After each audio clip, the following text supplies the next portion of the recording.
California, Representative Garamendi. Thank you, Mr. Chairman. You got a tough job, Ms. Criswell. You really, really do. All around this nation, there's some sort of a disaster going on almost all the time.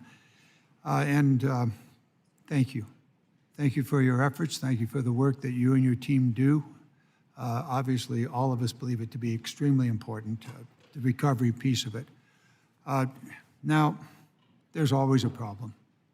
And some of these problems are in the scope of the issues you face would seem to be mundane.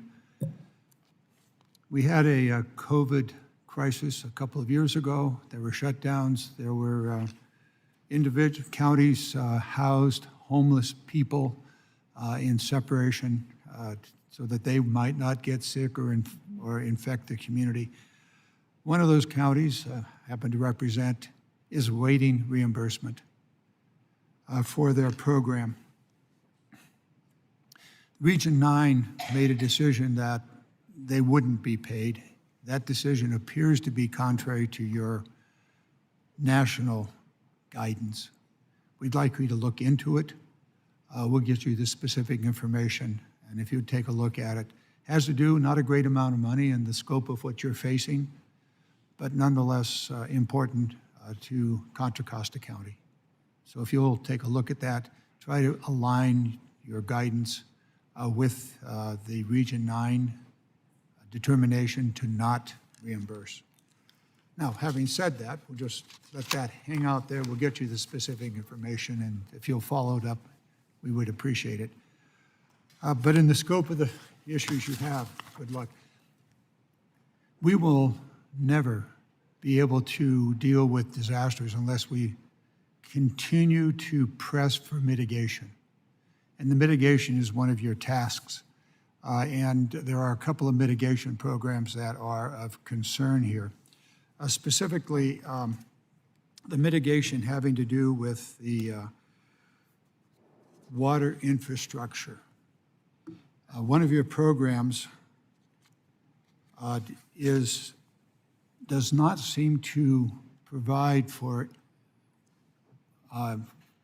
firefighting water infrastructure. It may be a hydrant, it may be a tank.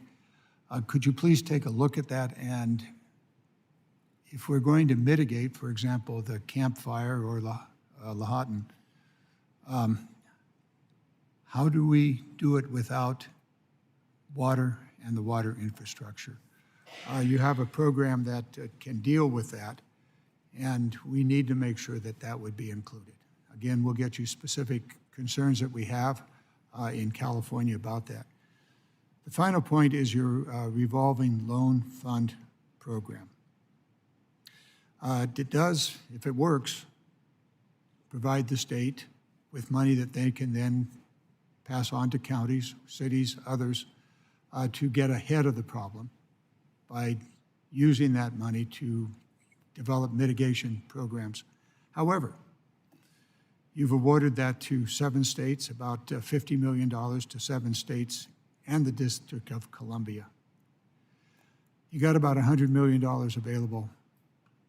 So how about the other 50 million? Maybe you have as much as 200 million. It's not exactly clear how much money is in this revolving loan fund program.